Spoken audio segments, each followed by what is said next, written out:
This is Maureen Kafkas, the Brain BS coach, here to tell you about the episode today. This episode, we're going to start the Stuart experiment. And Stuart happens to be a friend of mine. So, I do know him from previous, like my relationship with him, and also kind of working with him to a degree in the past. But this is the first time he's come on the podcast to do an experiment. And we are going to look at the fact that he just lost his dad, who lived to be 100, and he is semi-retired now and starting to figure out how he wants to spend his time. He's been putting off knee surgery for a really long time, so there's lots of things to explore, and we're just going to do this like it's the first session of what it would be like if you worked with me. So sit back, settle in. Episode 176 of the Brain BS podcast, the Stuart experiment. Do you want more out of your life but not exactly sure what that might be? Are you longing for something but can't quite put your finger on what it is? That is the universe speaking to you, and it is time to listen up. I'm your host, Maureen Kafkas, the Brain BS coach. I created the Brain BS podcast to help people define what success means to them and show them how to get it. I help you to let go of fear and doubt and prepare your nervous system for success. I show you how to understand your own energy and to trust yourself to make all the decisions. If you are ready to go inward and stop looking outside yourself for all the answers, this is the podcast for you. Now let's get started. Hello and welcome back to the Brain BS podcast. I have Stuart here today to begin a new experiment, and I'm really excited about it because I love Stuart. He's a great guy, and I sense he could be a challenge. Although I've already come to realize I have some brain BS about Stuart because he told me that he's in module 4 of the course, and I didn't think he would have even opened it. So that just goes to show you cannot believe that that's come up in your mind. So Stuart, why don't you introduce yourself and tell the audience whatever you want them to know about you? Oh, great. Hi, I'm Stuart Belmany, newly retired, semi-retired, as of basically January 1st. So I'm on this experiment with Maureen. I don't know, it could be a good thing, it could be a scary thing. It might be a little bit of both. It could be a little bit of both. Yeah, it will be. Anytime you start somebody told me, like, why would I want to open up this can of worms? That's how they referred to it when I suggested that we do an experiment. So I guess if you look at it that way, why would you, right? I mean, Right, so like if it's like, why would you open a can of worms and start digging into that stuff when you're actually pretty much okay now? But it's like, right. how do you want to live your life? Do you want to just like keep that can of worms closed and not really explore it and be very flat? Or do Yeah, you just want to like, coast. yeah, well, I mean, and there is something to be said for coasting, right? Yeah, Like it's not necessarily bad compared to when your mind's giving you all kinds of BS and you're really stressed out and you're going through terrible life experiences. So actually, that's a good segue because the other thing that you experienced this past year too was the loss of your dad, correct. and that was over a long period of time. And then you've had other things like with Diane's parents, Stuart's wife, who also happens to be in the Rain BS community and did one of the very first podcast interviews I've ever done on here. But I digress. So you've been going through a lot in the last few Yes. years. You're also considering surgery for your knees. So you've had substantial pain over a long period of time. So kind of give us a little bit of background on all that, because I could see how coasting right now is sort of like happening to you, isn't it? Yeah, and it's not a bad thing. Yeah, I know it's all relative, right? Right, it is all relative. It really is. Yeah, so well, we started in 2016 with the loss of my mom. Then Diane had to, one didn't have to, but we decided that her parents needed, because her dad was getting dementia. So we just, and you worked with her going through a lot of those feelings, thank God, thank you.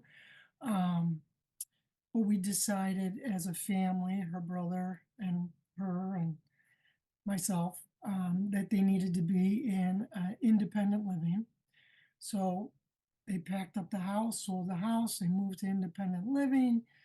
They were there for maybe a year, and then we had had to put them in memory care. Okay, wait, just because I'm an OT, so I got to clear this up. It was assisted living, I think you're talking about. Because No. independent live, well, but you went into a place where there's different tiers of care, Oh, wait, wait, wait. right? Independent living would be like in the community doing things on your own, and you don't usually go from independent to memory care right away. I believe Okay. it was assisted living. No, it was kind of assisted, but it really wasn't because there was, you're right, there was independent where they were, but then there was also assisted where they come in on a daily basis and check on them. They didn't have that. Okay, well, it assisted in different places could be different. It's Right, not right, necessarily, it's just when you're not completely independent on your own and you're getting, right. but anyway, so they were in a facility, They in a were in a, place where they could get the care that they needed as the dementia progressed. right, Okay, correct. okay, so go And on. then once they moved there, her mother started going down. She was diagnosed with lung cancer. Um, and she probably lived 9 months from her diagnosis. She had died in November of 2020. Then her dad, he did fairly well for a little while, but then he started doing a little spiral spin down where he was getting sundowners. What's it Yeah, called? yeah, Is you it called? sundown, where you Okay. start to get a little confused and agitated more in Yeah, the evenings. agitated, very agitated at night. So then we had to move him. To make a long story short, then he passed away in 2022. Yeah, 2022 in April. And then my Well, dad, wait, okay, before you go on to your dad, I just want to say we're making a long story very, very short here. oh, Because indeed. anybody who's ever taken care of a parent who has dementia knows that it sucks the life out of you. It Oh, is it does. so stressful It and is. so difficult. And then when you're balancing your own life and the needs of your other family members, and you're trying to take care of a parent as well, and especially if you feel like it falls mostly on your shoulders, or Right, and then the family dynamics that are involved of getting right, everybody on the same page. I mean, it's super loaded, right, all that encompasses. So I just want to, and then not to mention COVID was happening right, too, which impacted Diane's ability to get in and see her parents, and you with your dad and the way family interacts. So it has been like, yeah, you've been dealing with a lot. So oh now yeah. take us to your dad. And really, thank God Diane was retired when all of this started happening. Because quite honestly, I don't know how she would have ever have survived it if she had to work full time and run over to the place where they were staying to help out in any way. I mean, during COVID, she was constantly going, picking stuff up and leaving it there because they were on lockdown, so she couldn't even get in there. It wasn't until her mom was really getting bad that they allowed her in.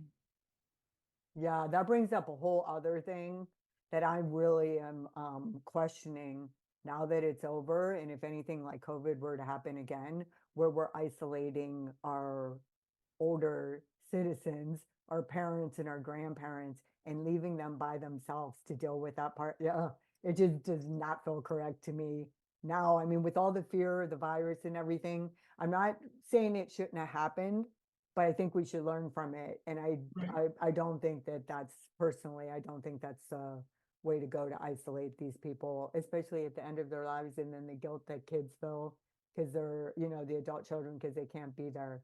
But okay, so let's get to your dad now. Um, all right, so my dad was diagnosed in May of 2022 with colorectal cancer. My dad at that point was 99, living in the house that we grew up in on his own, still working part time, cooking his own meals, taking care of the house. He had a housekeeper once a month. Still, he was still driving. Yeah, he Oh was, God, I'm yeah, he was sorry. still driving. But when I think of peripheral vision as you age and all the age-related changes, that's kind of scary. I'm just throwing that out there for anyone in the audience who has an aging parent driving. But pay attention and make sure they're okay. Well, he was a phenomenal driver. I have to say, my sister would drive with him. And then she'd report back to us, oh, he's doing really well. In fact, he goes faster than I think he should, but you can't slow him down. We've always been speeders in my family. Uh, that comes I from, got a little bit of that too. oh, yeah, Yeah. that comes from my dad, obviously. And a So, hard breaker, like usually us as speeders, we uh, break a little bit late too, and it kind of scares the people with well, us. depending on who you ask. If you ask Yeah. me, if you ask my family members, yes, they always are. All right. So then your dad got sick. And also I was thinking about you before we came on here because I was thinking about your Friday nights now because you went to see your dad every Friday night for how long? Um, Well, that goes way back. So I lived at home until Diana and I, my wife, and I moved in probably April of 87, and we got married in September. So I lived at home till I was 29. Um, so after I moved out, I decided, well, I'm going to start going to mom and dad's once a week. So I used to go on Thursdays for a long, long time. And then I switched to Fridays because it was easier to go. So I've been doing that since I've been married, 30 some years. Yeah, so what's it like now? What's Friday night like? I mean, is there like a mixture of like maybe sadness and missing him, but also like relief and you get to do something else? What is it like for you now? Yeah, funny you should say that because yeah. Um, Yeah, it's like a double-edged sword. There's times where it's like, oh, I need to go to dad's. Oh no, dad's not there. So no, I don't need to go to dad's. So it's kind of a relief sometimes that, oh, I don't have to go.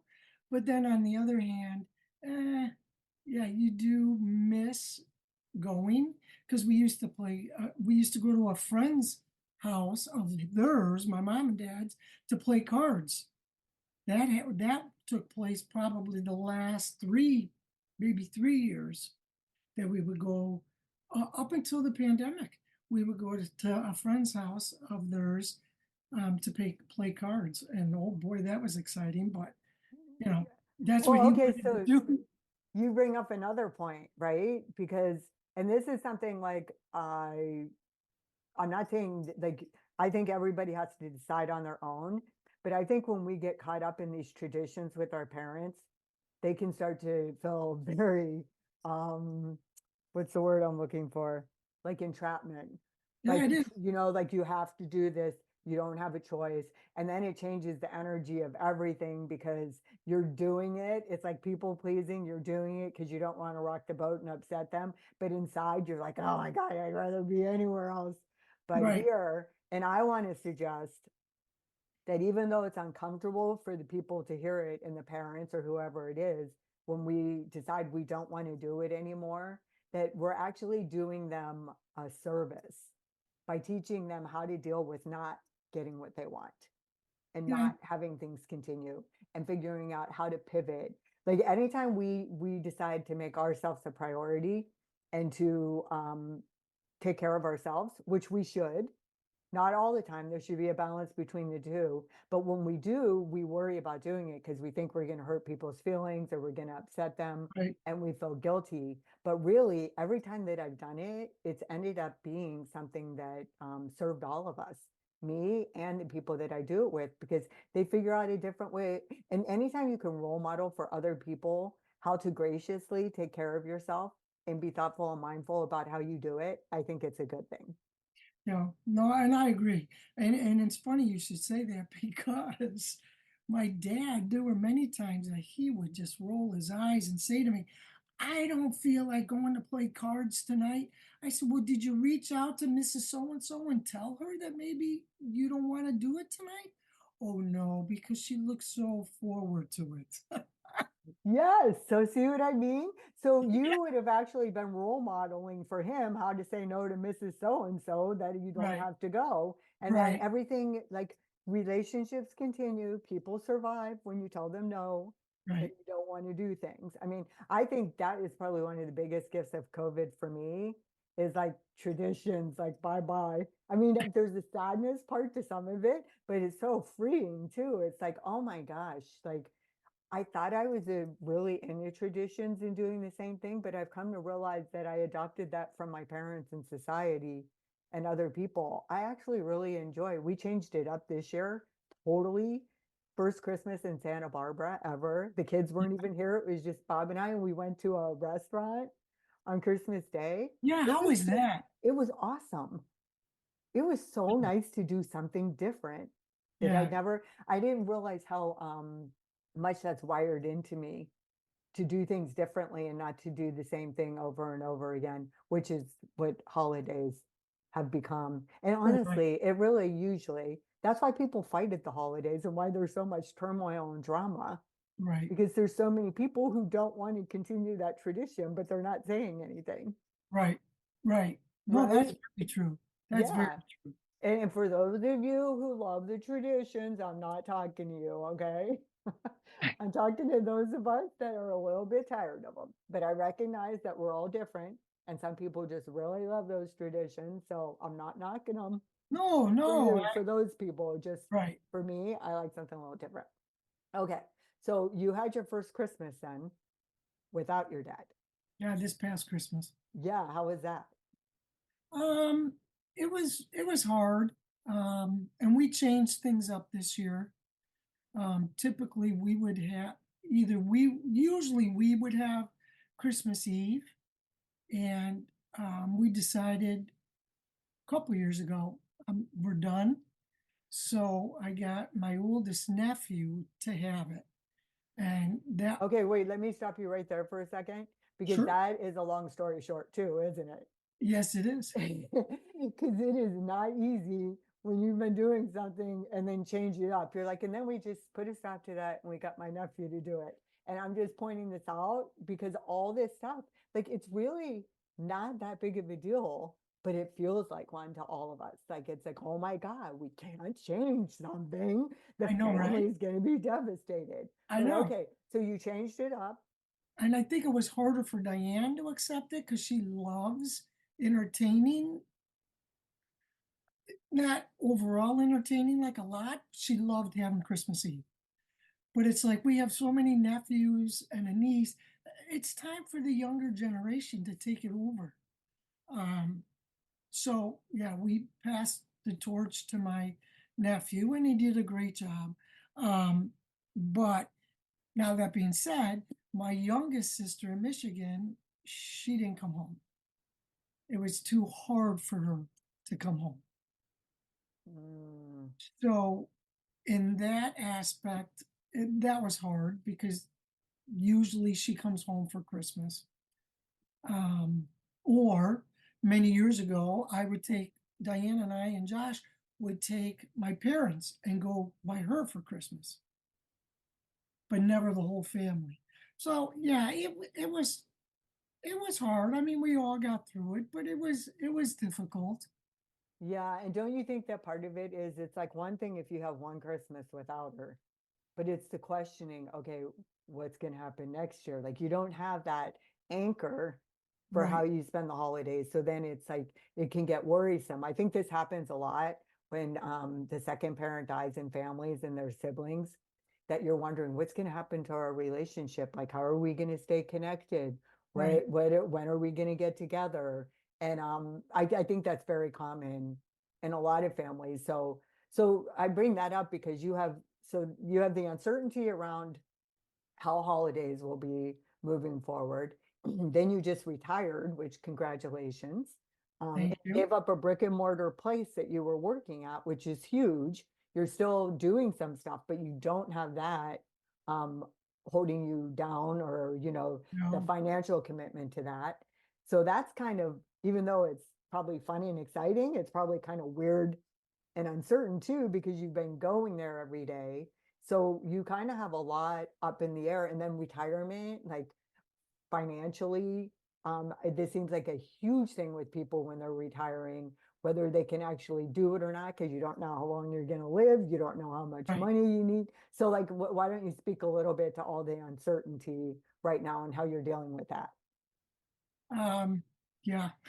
Or were you actually like avoiding that until I just brought it up in the podcast? That's what your face looks like. Well, yes and no. Um, no, I do have to say, I was totally ready to retire. Um, so that was a good thing But that because took time, right? right, It took you time. You started thinking about it long before you did it. yeah, I started been thinking about for probably the last 3 years. Okay. Um, and I kept putting it off. It's like I'm not ready. I'm not ready. Well, then I started really looking at, and well, plus Diane, you need to be ready. You need to be ready. Well, and then I started looking at it. Well, yeah, she's probably right. I do probably need to be ready. And then I started observing myself at work. Like people would come in and start talking to me about, because I owned a fitness studio, and sometimes I felt like I was a bartender rather than guiding them towards fitness and health. It would be like they'd come in and almost like sit down and, okay, pour me a drink and let's have a conversation. But that's why the mind body connection is so important, because yeah, exercise and the fitness part that you did for these older people was amazing. But it's also that's why people loved you, Stuart, and that's why they loved going to your place, because you addressed the emotional and mental health part of it. You allowed them to feel connected to other people and to you. But there were a couple of times I would come home and I'd say to Diane, you know what? I'm totally ready because you know what? If so and so doesn't shut the heck up, oh my God. And I get to a point where it's like I totally, growing up with sisters, you get to a point where you can totally shut down, be present, but shut down. So you're in the room, but you're not paying attention to what everything going on. And I would find that's what I was doing at work. And there were a few people that if they didn't call my name and said something to me, I didn't hear them because I shut them out. Oh, so that brings up a really good point, right? If we're still doing something, no matter what it is, but we're checked out, Oh, right. I Totally mean, that energy is going to come through, whether we think it is or not. And it's right. going to attract different people to us than probably what we really want to attract. Right. But also, I have five sisters and four brothers, and I could shut down too. Like that's your conscious self or unconscious self. Like that's how you cope in situations with your sister. You just like shut down and checked out, and you just stayed out of the drama amongst the three of them, and then that's how you dealt with it. So it's not surprising that you would do that at work, because that's sort of like your go-to way of behaving when you're not sure or you don't like what's in front of you, Right. and you I yeah, shut. yeah, yeah. Okay. So you had some time, because I bring up how long it took, because typically when we want to do something, it really doesn't happen as fast as people think it does. Like when you talk about manifesting, really Right. manifesting is just deciding what you want, Right. staying in a positive frame of mind about it, and then taking the actions to make it happen and Right. believing that it will. But it's not like you just manifest it and it's going to come to you. You took 3 years of taking actions, observing, looking at yourself, getting closer and closer and closer. And then you just couldn't take it anymore, and it was time. Yeah. And Yeah. that's manifesting. It's like law of cause and effect. You can't get any of those things without taking action. So now Right. you're in this new phase where you're done with that. So what's it feel like when you wake up in the morning? Oh, good. Yeah. Is it Yeah. good that you Yeah. don't? So, and also because it's probably going to be really fun for a while, Well, not yeah, going in because there. yeah, what was interesting is our weather here. Like last Friday, we had bad snow. Well, I didn't need to get up and decide Do I close? Do I not close? Do I get my butt into work? That was wonderful. Monday being so cold, do I didn't need to worry about, oh, do I close? Do I not close? I mean, that was a wonderful feeling. Absolutely wonderful.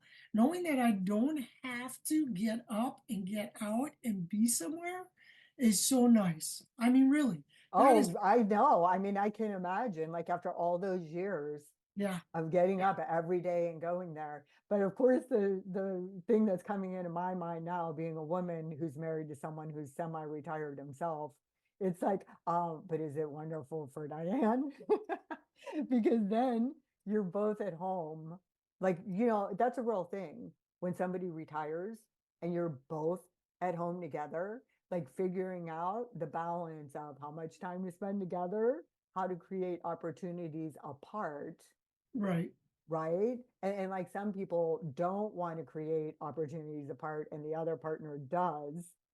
So this is talk about opening up a can of worms. Retirement brings up all kinds of other challenges, Oh, right, right. Oh, I have right? clients tell me, "Oh, I'll give you a month and then you'll go crazy being with your wife." It's like, well, I've never had a problem being with my wife. I mean, She you know, might, I mean, so like it's not him that has a problem, Bob, with his semi-retirement. It's more me because that time I had to myself at home because I work at home is gone. Especially out here in Santa Barbara. He still was going in to work in at home. Illinois. Yeah, So yeah, so it brings up different things, but that's the whole idea. Like we're not supposed to stay the same, and life isn't supposed to stay the same right. forever. And we have to be able to deal with the challenges of how to adjust to those changes. So we kind of finding you in the honeymoon phase of retirement where That's you're only been not, 2 yeah, weeks. yeah, it's still very fresh and very new, Oh, right. but that is going to change. Not that you won't still enjoy it, but I'm guessing based on what I hear from other people and just human nature that there's that you're going to want to do something like in your next chapter that's meaningful to you. Right. And yeah, and that I really don't know what it is. Well, because I'm still working twice a week. Um, Although I didn't go in yesterday because I had all cancellations. So, I still have that. So that's good. And that keeps me pretty, not real busy, but a little busy. But yeah, I don't know. Like, I would like to volunteer, but I don't know where I'm going to volunteer. So, yeah, that all stuff is evolving. Yeah. So maybe that would be a good focus for us for that. We have a couple options from our conversation here, and then you can tell me what you would like, or we can kind of touch on a couple of them and make it, just getting started in the Okay. process. Okay. So the future you and what you're going to be doing is one. And so there's also a lot of brain BS because we know that you have some knee issues and you have been putting off surgery for a very long time. And surgery can be scary and it lays you up for a while. So we can also make that the focus of the experiment and figure out how to manage your mind around that to actually get the surgery scheduled and feel positive about it. What My do you knees think? are feeling pretty good. Well, we already know they're bone on bone. Okay, so this brings up a really good point. And it is your experiment, so you get to decide, but I'm bringing this up for the sake of the audience too. You do not have to be on the verge of collapse because you're in so much pain Yeah, I to do. schedule the surgery. No, you'll do better after the surgery if you approach it in a more proactive way, Mr. Health and Fitness guy. You'll approach it differently and more and from a more solid base. And where you continue to move and you continue to be active and independent. So why would you want to wait? Why? Yeah. Because it's a brutal surgery. It's a brutal recovery. And I know And I know so many people that do well after surgery and they do great for 10 years, some 15 years, and then they start having pain and they're too old to have it redone. And there's then nothing they can do about it. Nothing other than another total knee replacement. Okay. There's some brain BS going on there because you sound like it's very dramatic. And but I worked with joint patients at the hospital. I did I know. the pre-ops and then I worked with them after. And not everybody has a brutal surgery. In fact, there was people who had double knee replacements at the same time, and they were like up and moving the next day, My and dad, they did amazing. my dad did that at the age of 80, Oh my God. So you totally have brain BS because how old are you right now? 66. 66. So technically, if you did have to do surgery at 80 and you live to be 100 like your dad, that's like now you're gonna might have to have it a couple more times. Like this is the price we pay for living longer. Yeah, it is. Yeah. Yeah, but see, you're approaching it from scarcity and Yeah. lack. Your Mhm. dad approached it with abundance as he approached driving and everything else in his life because he's like, no, I could do it. He stayed at home, he took care of himself. So, what's making you think that's not available to you too? Well, it is, but I just, I'm not ready. Okay, all right, you're not ready, but I think that that's something to explore when you are ready. Maybe it'll come up now, or maybe it won't. But I just, that same apprehension and tentative um, way that you're approaching this is going like can be painful in other areas of your life is what so this is physical pain with your knees, but there's also like we experience emotional and mental pain for various situations, dynamics as families change as they get older, fears about our kids, fears about our wives or husbands, how long we're going to live, how we're going to live, what the quality Right. of our life is going to be. So there's like all kinds of stuff like that too. So it can be a little bit less empowering when we're very tentative and apprehensive and not really stepping into our personal power when it comes to making decisions. But I'm not saying that you're not stepping into your personal power, because maybe you are. And maybe for you, it just means, no, I'm not doing it now. And I know it's not time. I'm getting a little feeling that's a little bit not totally that there's a little bit of fear Oh, of of the course, unknown. fear. Oh, there's Yeah, fear. yeah, so fear of the unknown. And it's actually like fear of the unknown and everything in your life is coming out in terms of this surgery, Right. right? It's like global. Yeah. Yeah, but it's easier to talk about with the, well, no, it wasn't really easy for you to talk about because I kind of had to pull it out of you. The fear is what's stopping you, not like this, this, well, at this age, if I do it, and then this age, and then like, because your dad did it at 80. Yeah. So what? I don't want to do it again at 80. Why wouldn't you though? If you could have a surgery and it could be totally successful now, and you could be really active and do all the things you want and be pain free, and then have it again at 80 and have the same thing happen again, why wouldn't you? Wouldn't you in a dream world, if you knew that it was going to be completely successful and you would breeze through it, wouldn't you do both? Yeah, if they could guarantee me that.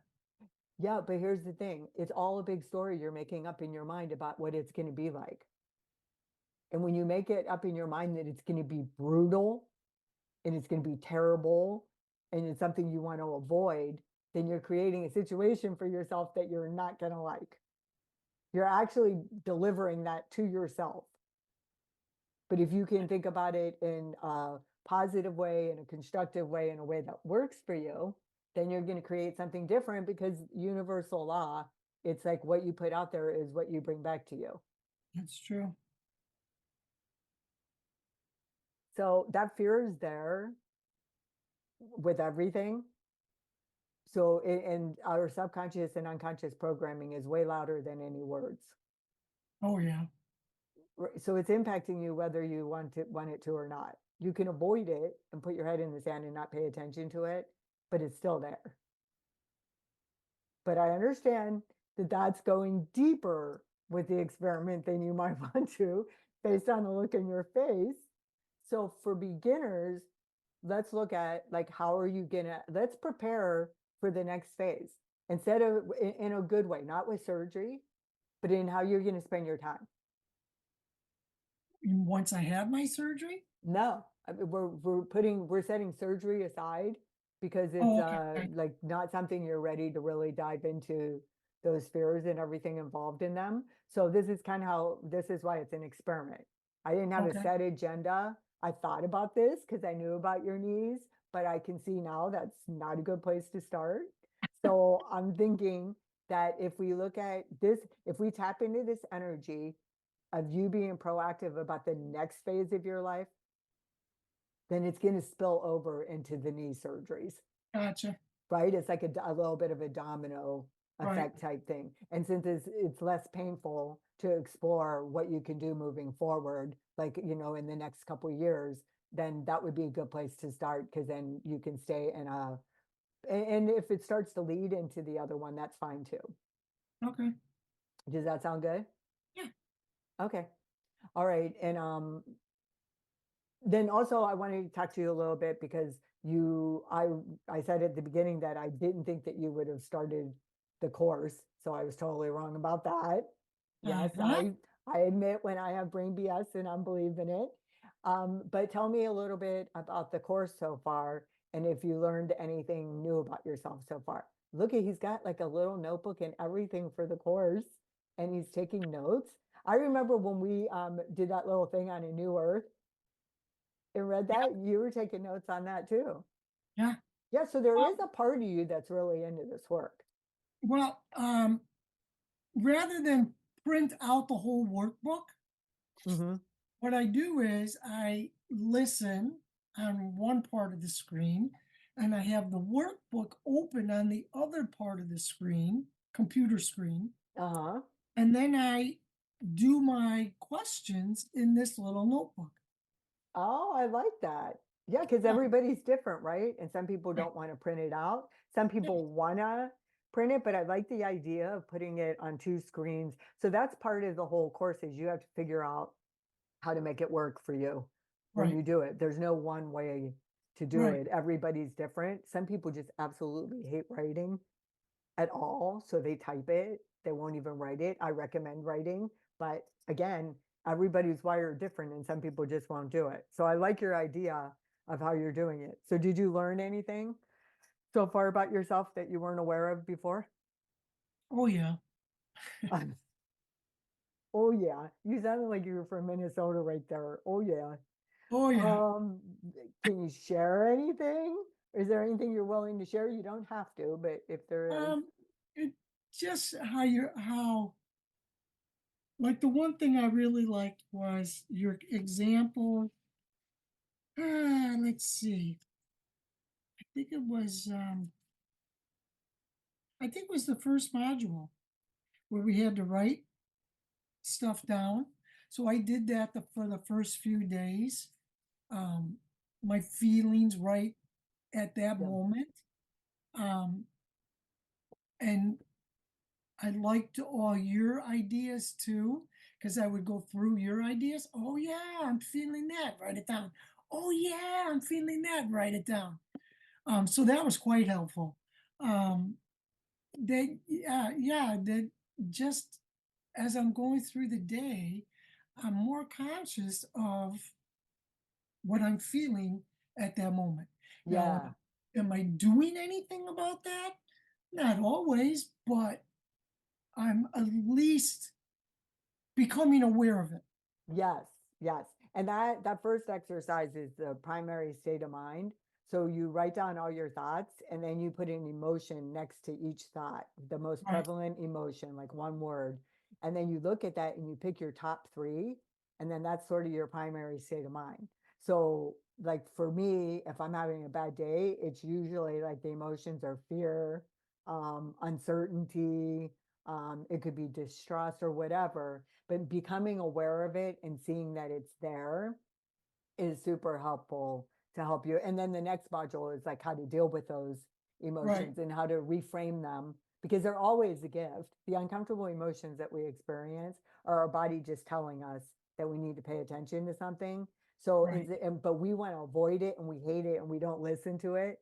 But it's actually there for the complete opposite reason. And it's there to help us, right, not hurt us. But we've been fed this garbage that we're supposed to be happy all the time. So we think it's a problem when we're not. right, right. No, that's Right? true. Yeah, yeah. That's very true. So, okay, so anything else that you wanna No, actually, it was, how come I just got a little thumbs down I button? didn't do that. I didn't mean to. I wasn't thumb downing. It's Zoom has those features where if you move your hand sometimes, then it shows up on the screen. I was talking with my hands and I was not thumb downing. I can't even say that. Thumb downing you. Okay. Do you Um, remember what you're gonna say now? yeah, actually, Okay. I was gonna say that it's interesting because a lot of times because of that module, when I get up in the morning, because I finished that module last week, um, I think, well, how am I feeling today? And the first thing I felt today, and I'll tell you why in a minute, was sadness.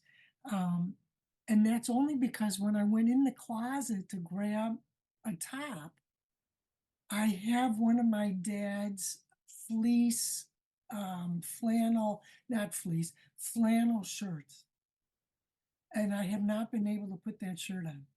And I thought, oh, maybe I'll do it today. And it was like, no, I can't do it today. Oh. Yeah. So, and typically, if you weren't paying attention to it, you would have just carried on Yeah, with what you were doing. It just kind of squashed it a little bit and put right, it like pushed right, it aside because that's what we do with uncomfortable right, emotions. right. Oh, okay. Well, now I want to help you get that shirt on. Because it's interesting that I would think that you would want to envelop yourself in Right? him and That's that it would be reassured. yes. But you know what I think it might be? This just came up for me and I could be wrong. You haven't fully accepted that he's gone. I think so because I have that little box over there. It's Yeah. stuff from his house.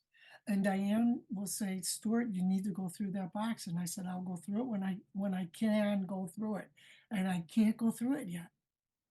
Yeah. So you just had, so you have reality in front of you. It's not the way you want it to be. And Right. we have three choices according to Eckhart. We accept it fully, we change it, and you can't change it, or Nope. we leave it and you can't leave it. So Nope. it's like full acceptance and you just haven't fully accepted it yet. So No. anytime we can't accept the way reality is in front of us, it causes us suffering. It actually causes us more suffering than the loss of the person Yeah. because we were battling something that is unchangeable. Right. Exactly. Yeah. So all right, well yeah, that's a good information to have for our experiment. Okay. Yeah. Can you divine timing is a real thing too. Like sometimes you have to wait until you're ready and you just Right. know it. So sometimes it's not brain BS keeping you from doing something. No, it's It's it's it's being ready. And it took me it took me a little over a year, like to pull up my phone when my mom died and really look at a lot of the pictures, go through videos of hers. Like I have not been able to go through any of the videos of my dad. I can't do it. I can look at pictures, but I haven't been able to go through any videos. Um, so I know I'll get there, but I'm not there yet. okay. So what came up for me just now when you were saying that is I want to offer you that we don't really know how much time we have. So Right? we're at the age now, because I'm 60, we're at the age now where we can't we really want to value our time. and we want to make it useful. So I want to suggest to you that it doesn't have to take a year for your dad just because it took a year for your mom, because you're a different person now, Right, right, right. right? And we're doing the experiment. So maybe something in the experiment will help you. And maybe the universe was having you wait for the experiment so that you could go through this process in a different way than you did the last time. So you can get to the other side of acceptance sooner and be more at peace with it. True. But I just think everything happens for a reason. I think the universe is always giving us signs. And you're a sign person because you notice like deer, right? Deer Yeah, with your, yeah. So I remember I always think of your mom when I see deer. yeah, dear. So okay, well, I'm glad you did the course. I love people who are like willing to go inward Well, and I'm look not at that done thing. yet. Oh, I know. And I'm going to keep asking you about it as we go, because it does start out with kind of discovering things about yourself that maybe you don't love at the beginning, but then Right, it takes you to the other side.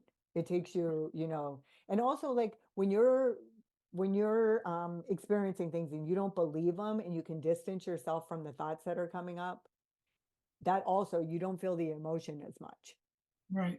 right? Because you're not buying into it. So your dad lived to 100. Hmm.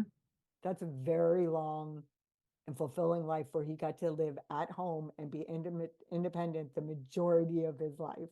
Oh, yeah, yeah, yeah. Yeah, Very blessed. We were all very blessed. yeah, yeah. So that's something to be aware of too, because that doesn't happen for a lot of people. Oh, no, yeah, that's true. Okay, so is there anything else that we should talk about before we wrap up today? And are we going to look at this? Let's look. Okay, don't get mad at me, but I'm going to ask you, if we won't do the knees, but can we look a little bit about helping you to get into the box? Just so you don't have to do it, No, but yeah, helping you we could do frame that. your way around it to We could help do you that. through okay, because then you're going to be a role model too for Josh for how to handle, because that's what we become as we get older. We're role models for our kids and other people around us of how to deal with things. So we want to help them so that they can deal with it in a healthy way that maybe doesn't have to take as long before Oh, they feel a little bit better. he would have been through that box already like that. He would have been like, Dad Schmad. Get rid of that shit. Where's his clothes? I want his clothes. Josh, if you're listening to this, we know that's not true. That's just brain BS from your dad. Um, all right. Well, I'm so glad that you're doing this because I feel like you tell me the truth. I feel like you're kind of doing it to support me I am. and to help me with my podcast, and that you're not necessarily sure about how any of this is going to go or the benefits. But it's fun so far, isn't it? It is fun so far. And really it's the fear factor of it. Fear of the unknown, which is the fear of the unknown that you have with everything, right? Right, And we all do.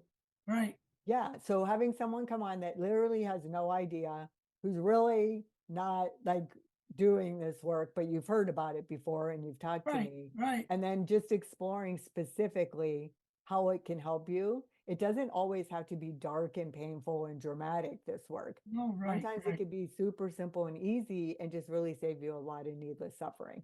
Yeah. All right. Well, okay. So I'm thinking, well, we did one, and then we'll do another one, and we'll see if we should do a third one and Okay. see how it's going. And if it's beneficial, we'll continue. And if it's Sounds not, good. then we'll stop on the second one. All righty. All Sounds right. good. Okay. Thank Thanks you. for being here, Stuart. Thank you. Audience, I know you learned something valuable here today. I'll see you next episode. Thanks for listening to the Brain BS podcast. I hope you enjoyed listening to it as much as I enjoyed creating it for you. If you're inspired, I would appreciate a couple nice comments and a 5-star review so that we can get more people to listen to the podcast and be inspired to live consciously. If you're interested in being on the podcast and want to be a Brain BS experiment, or you know somebody else that would be, message me at Maureen Kafkas on Facebook or email me at mkcoachllc@gmail.com.